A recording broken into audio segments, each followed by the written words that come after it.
तो जैसा कि आप सबको पता ही होगा कि पवन सिंह का एक बहुत ही बड़े लेवल का फिल्म आ रहा था जिस फिल्म का नाम था काला माटी। और इस फिल्म को लेकर ये चर्चा था कि पवन सिंह का लुक इस फिल्म में एकदम जंगली वाला लुक होना चाहिए।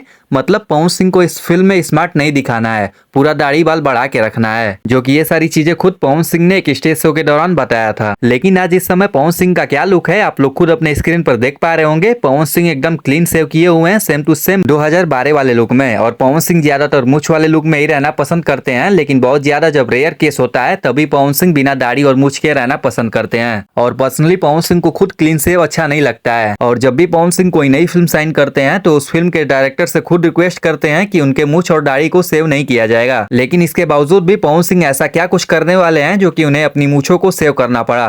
खैर, काला माटी फिल्म की शूटिंग तो पूरी तरह से रोक ही दिया गया, ये तो कंफर्म हो ही गया। लेकिन पवन सिंह जरूर कुछ बड़ा करने वाले हैं और इसीलिए उन्होंने ना चाहते हुए भी सेविंग कर ली है। तो खैर, जैसे ही इसके बारे में मुझे कोई अपडेट मिलता है तो वीडियो बनेगा, इसलिए चैनल को सब्सक्राइब करके चैनल के साथ जुड़े रहें ताकि अपडेट आप लोगों तक पहुंचती रहे।